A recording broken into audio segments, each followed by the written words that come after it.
What's up, everybody? I'm Joel. And I'm Roman. And we are here on behalf of Drafthouse Games for Last Call, the final say on board games. And today we're bringing you The Mind. Alright, so here's how The Mind works. You can play between 2 and 4 players.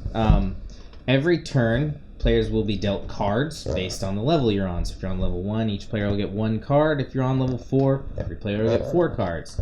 This is a deck of 100 cards that just has 1 through 100 on it. So you're going to get a hand of cards. People around the table are also going to hand the cards. And what you're trying to do is put them down in order, lowest to highest, without screwing up. And the difficulty, of course, comes in the fact that you're not allowed to say anything while the game is being played. So if I have a 2 at the start of the game, I'm pretty confident I can throw that one in there pretty fast. But if I have a 50 as my first card, I might want to wait and see how the table's kind of reacting to me sitting back and, of course, what they have in their hand. I have no idea what's there. If you screw up, you lose a life. That's these little weird bunny cards here. At any time during the game, somebody can also yell for a stop and vote on using a throwing star. And what these will do is allow everybody to discard their lowest card in their hand to give you a little safer passage to the end of the turn.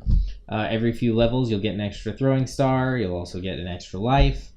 But it's not going to matter because you're going to lose right around 5, possibly 6. Or 2 or 3 for my first few hands. Or 2 or 3 if you're not sure how the game works. So, Roman, how did you feel about The Mind? Oh boy, what can I say? It's simple.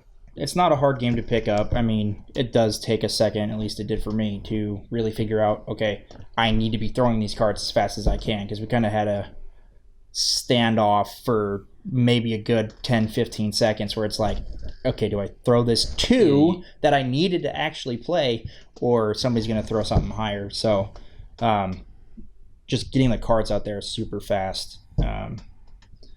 You need to pay attention to that. Yeah, so of course it helps if you know the people around the table. If you're playing with a bunch of people they sort of new to a group, you don't know them as well. And so this is kind of an intuitive game. So of course the better you know people, it seems the easier time you'll have. And of course it helps if you actually know the game you're playing. Right, yeah. It's a very filler game. It's very fast. Palate cleanser, almost, if you want it to. A starter or a mid game, of course.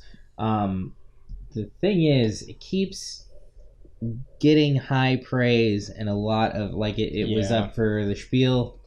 Did it win the Spiel? I don't think so.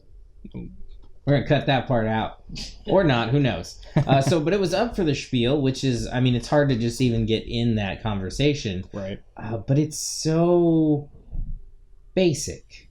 I mean, you could sort of do the same thing with playing cards almost. Almost with playing cards. I mean, you'd have half the deck available over what you have here, but you could just sort of set it out and play, and it doesn't feel like it adds anything extra over what you could just do with your own basic deck of cards. Like, we like Skulls a lot, and you can play that with a couple of coasters and a marker.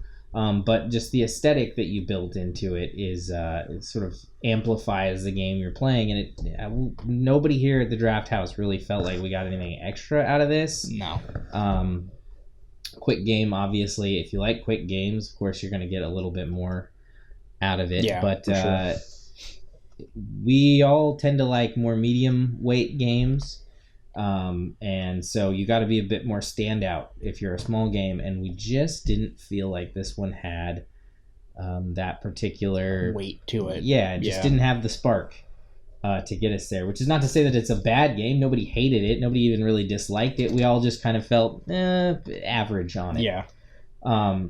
So if you're new to the channel, here's how our scaling goes. You either get no score. We're not really going to do many of those games. You get a white label. That means you're a good game, but you could use some improvement or something more. Blue label is a very solid game, high marks. And of course, black label, that's our special, like, top of the line. Always put those ones on the table. And I got to say, for me, the Mind is going to just be a white label. It's just kind of there. Yeah, definitely for me, it's a white label. You know, like you touched on, it's simple to play, just doesn't have that weight for me that I like. You know, and I didn't quite get the game out the gate. So if I can't really quite get it out the gate, I mean, I got the general understanding, but it's like, I need to be playing this now.